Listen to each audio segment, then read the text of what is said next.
Tuhan Yang Maha Kuasa, Allah Subhanahu wa taala yang telah mengizinkan kita semua ya menjalankan sidang pra peradilan yang pertama ini alhamdulillah dengan lancar dan tanpa kurang suatu apa. Yang kedua, kita aturkan terima kasih kepada Pengadilan Negeri Jakarta Selatan yang dengan hakim tunggalnya tadi telah memulai persidangan dan dibantu dengan semua stafnya dengan baik dan insya Allah itu akan memudahkan semua proses kasus ini. Kemudian selanjutnya, kami juga mengaturkan terima kasih dan apresiasi sebesar-besarnya kepada termohon, ya, dalam hal ini Polda Metro Jaya yang diwakili kuasa hukumnya yang telah hadir dan kemudian mendengarkan dengan sangat baik dan kemudian juga bersedia untuk menjalankan agenda sidang sesuai dengan apa yang tadi telah dibacakan oleh Hakim Tunggal, yaitu besok pagi Polda Metro Jaya harus menyampaikan jawabannya. Kami juga mengaturkan terima kasih dan sebesar-besarnya ucapan kepada Kejaksaan Negeri Jakarta Selatan. Tadi diwakili juga oleh Pak Eko, Ibu Putri, dan satu lagi saya kurang tahu siapa namanya, ya Pak Jaksa, yang juga telah hadir selaku turut termohon. Dan itu luar biasa, bagus sekali. Jadi termohon dan turut termohon hadir. Yang lucu, tadi ada di tengah-tengahnya ada pihak yang tidak berkompeten, tiba-tiba maju ke depan dan ingin selaku turut termohon juga, ya. Padahal dia itu katanya lawyer, ya, katanya lawyer profesional, ya, inisialnya CS, ya. Sering kita lihat dia di antara para termul, ya. Itu sungguh memalukan, ya. Tiba-tiba mau ikut serta sebagai turut termohon. Itu nggak ada sejelek-jeleknya, sependek-pendeknya pengetahuan saya di dalam belajar ini, ya, dalam ilmu hukum, ya. Yang namanya pihak yang mengajukan diri sebagai intervensi itu hanya ada di perdata, ya, tidak ada di dalam pra peradilan itu tidak ada. Belajar di mana itu saudara CS itu, ya gitu, yang kemudian saya sudah lihat sering sekali berkuar-kuar dengan di samping para termul itu, ya gitu. Jadi itu yang terjadi. Jadi ada pihak yang kita apresiasi dan ada pihak yang kita permalukannya. Sayang saya tidak menggunakan kaos yang biasanya tertulis malu bro. Kalau ada saya buka kaosnya, saya tuliskan itu malu bro kayak gitu tuh, ya. Udah katanya belajar selaku kuasa hukum merah putih, ya. Merah putih biru hitam itu namanya. Ya nggak jelas itu. Dan tadi intinya sudah dilakukan pembacaan apa yang kita harapkan nanti secara detail, ya. Kemudian apa yang kita lakukan, petitum dan positanya juga nanti akan disampaikan oleh kuasa hukum saya, ya. Ada Pak Refli Harun, ada juga Pak Gafur Sangadi dan juga tadi beberapa yang ada. Dan kita sudah sampaikan apa yang kita mohonkan di dalam pra peradilan ini. Intinya adalah tentang tindakan penangkapan, kemudian upaya penahanan yang tidak sesuai dengan hukum yang ada. Tadi secara detail disampaikan, tidak adanya izin dari RT RW, tidak adanya pemberitaan atau penetapan dari pengadilan, kemudian dilakukan dengan tidak sesuai dengan KUHP yang baru, ya. Kemudian tidak juga dilakukan sesuai dengan peraturan perundang-undangan yang berlaku. Jadi alhamdulillah tadi juga Hakim Tunggal mengatakan proses ini akan berlangsung dengan cepat, ya. Insya Allah akan berlangsung selama 7 hari kalender, ya. 7 hari kerja, 7 hari kerja, sehingga besok akan langsung dinyatakan jawaban dari Polda. Kemudian juga kalau ada replik besok juga akan kita sampaikan, duplik besok juga akan kita sampaikan. Selanjutnya proses akan berlangsung dan insya Allah putusannya, insya Allah, ya, kalau saya tidak salah tadi mohon dikoreksi, tanggal 7 Juli. Tanggal 7 Juli tahun 2026. Kami mohon kepada masyarakat, intinya begini, sebelum ada pertanyaan, kenapa saya mengajukan ini? Kami mengajukan ini bukan hanya untuk kami pribadi. Kami mengajukan ini untuk seluruh rakyat Indonesia. Agar kesewenang-wenangan dan kebrutalan yang terjadi pada saat penangkapan, penahanan itu tidak terulang lagi. Kalaupun ada, ini yang terakhir yang saya alami. Ya, seorang yang hanya kemudian dituduh melakukan pencemaran nama baik dan juga kemudian fitnah, dan itu pun belum terbukti, ya. Sudah dilakukan upaya penangkapan yang brutal. Penangkapan yang luar biasa jahat, ya, penangkapan yang tidak sesuai dengan undang-undang yang ada. Jadi itu yang inti yang ingin saya sampaikan. Mohon maaf saya secara detail hukum mungkin nanti akan disampaikan oleh kuasa hukum saya dan nanti setelah kuasa hukum nanti kesimpulannya saya ingin memberikan satu pesan. Silakan Pak Gafur dulu, silakan. Ya, sudah di depan. Ya. Terima kasih Mas Roy, Bang Refli izin. Ya. Jadi perlu kami update sedikit bahwa permohonan pra peradilan telah disampaikan secara terbuka dan sah di hadapan hakim tunggal, di hadapan termohon Polda Metro Jaya dan turut termohon adalah pihak dari kejaksaan. Dan kejaksaannya adalah Kejaksaan Tinggi DKI Jakarta dan Kejaksaan Negeri Jakarta Selatan. Kami dengan membacakan permohonan pra peradilan tadi, maka terjawablah sudah bahwa ada desas-desus kami menarik Bapak Presiden Prabowo, pemerintah Republik Indonesia, ternyata itu tidak tepat. Ya, itu tidak sesuai dengan yang sebenarnya terjadi dalam persidangan pra peradilan. Kemudian yang kedua, alasan-alasan permohonan saya kira nanti bisa dijelaskan lebih komprehensif oleh Bang Refli. Tetapi yang pasti adalah hari ini kami menyampaikan apresiasi yang luar biasa kepada pihak Pengadilan Negeri Jakarta Selatan, kemudian juga termohon Polda Metro Jaya dan Kejaksaan, sehingga besok akan dilanjutkan dengan agenda penyampaian jawaban dari termohon. Ya, kalau turut termohon, saya kira tidak perlu dia menjawab. Karena pokok perkara yang tadi diperiksa berdasarkan permohonan kami itu tidak berhubungan dengan kewenangan daripada kejaksaan, sehingga nanti besok itu hanya dijawab oleh pihak Polda Metro Jaya. Kemudian besok juga begitu disampaikan jawaban, kami secara simultan akan langsung menyampaikan replik. Ya, jadi kami akan minta kepada hakim supaya sidang diskor dulu beberapa jam, kami langsung akan menuliskan replik kami.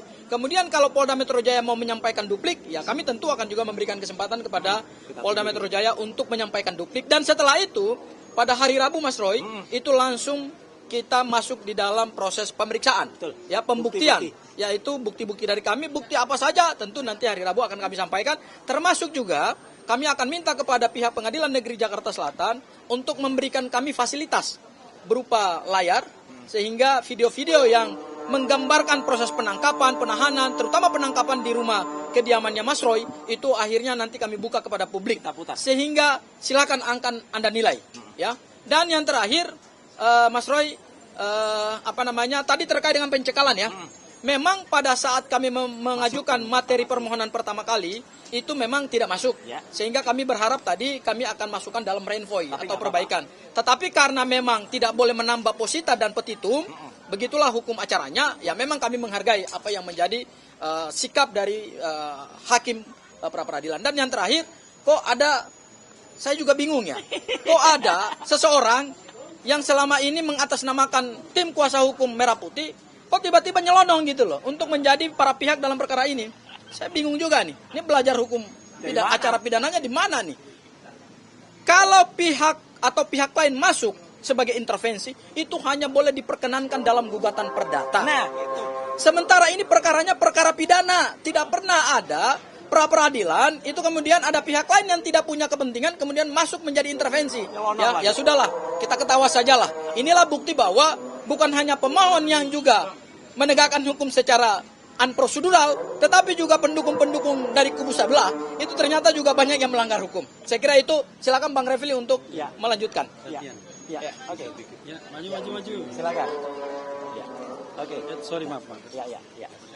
Oke. Assalamualaikum warahmatullahi wabarakatuh. Waalaikumsalam. Kawan-kawan semua, terima kasih atas kehadirannya. Saya akan menambahkan dari apa yang sudah disampaikan Mas Roy dan Abdul Ghafur Sangaji. Jadi pertama kami mengapresiasi Pengadilan Negeri Jakarta Selatan ini yang sudah berkenan membuka diri sehingga kawan-kawan semua bisa siaran langsung. Luar biasa. Ya, bisa siaran langsung, bisa live streaming. Kita berharap mudah-mudahan itu juga berlaku untuk sidang perkara pokok di Pengadilan Negeri Jakarta Timur.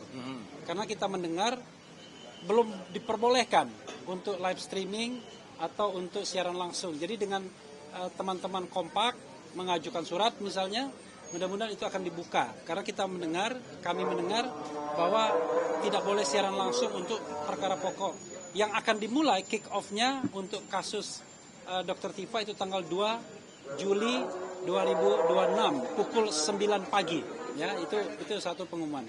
Yang kedua adalah kawan-kawan semua, seperti yang didengarkan tadi, yang diajukan itu 3 hal saja, kurang lebih babonnya, yaitu penggeledahan, kemudian penangkapan, dan penahanan.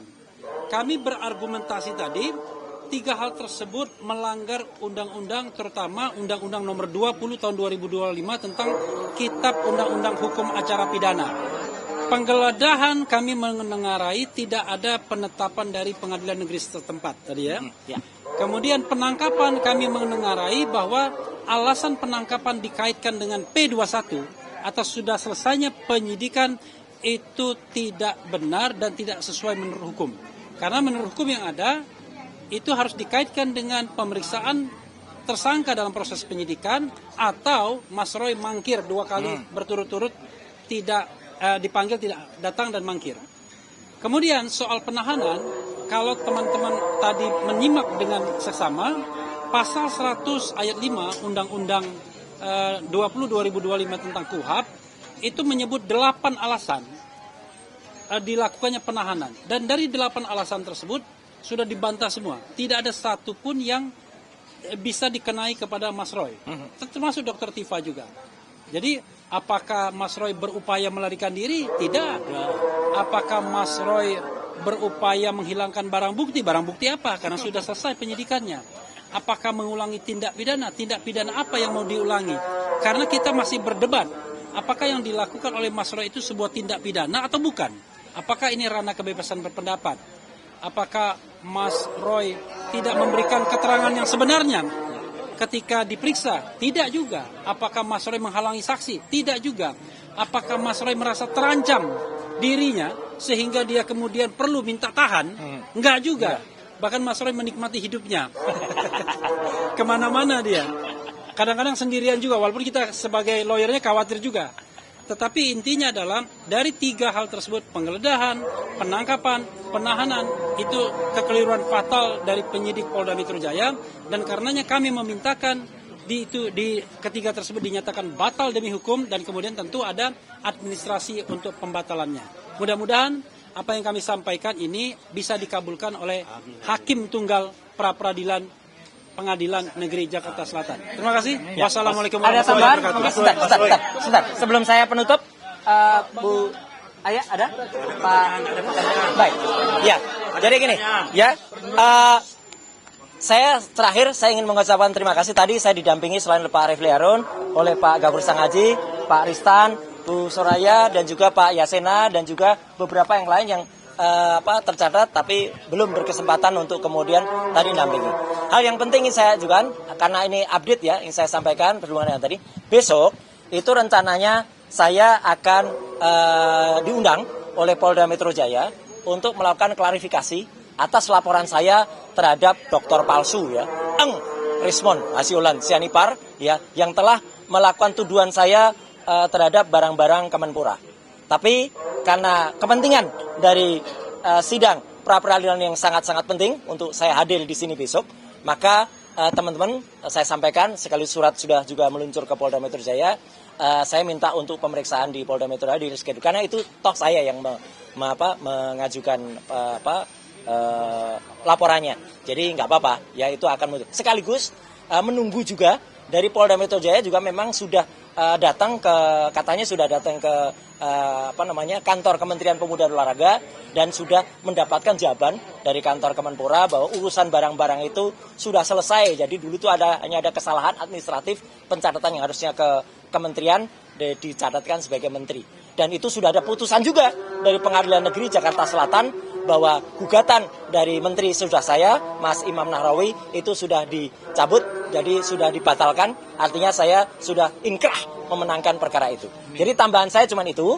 Ya, jadi sekali lagi perkara ini masih cukup panjang. Jadi kalau tadi didengar ada kasus pencekalan yang kemudian itu ternyata tidak kita masukkan, nah itu nanti berarti ada konsekuensinya juga bagi kami. Untuk apa? Untuk melakukan tindakan yang lain. Teman-teman bisa mengira itu kira-kira apa. Jadi sekali lagi itu yang ingin saya sampaikan kepada semua. Jadi sekali lagi memang yang namanya ilmu hukum itu pelik. Ilmu hukum itu susah. Saya juga diri harus belajar hukum. Karena apa? Untuk membuktikan itu palsu atau tidak, itu juga panjang. Nah, gitu. Ya, gitu. Jadi ilmu itu memang panjang, ya, gitu. Kontroversinya akan panjang. Jadi pra-peradilan ini termasuk untuk membuktikan kontroversi ini dan biarkan semua itu berjalan sesuai dengan jalurnya. Sekian, terima kasih untuk semuanya, untuk semua media, untuk YouTuber, dan juga untuk semua masyarakat Indonesia yang sudah ikut bersamai. Wassalamualaikum warahmatullahi wabarakatuh. Mas, soal barang bukti yang akan dihadirkan CCTV. Nanti berapa ada. file, apa saja gambar yang paling Nanti ada semuanya hari Rabu Cukup besok ya? ya. Oke, nanti bisa dilihat juga. Terima kasih ya. Terima kasih semuanya. Silakan diambil. Sehat. Kirim ntar Bang di grup.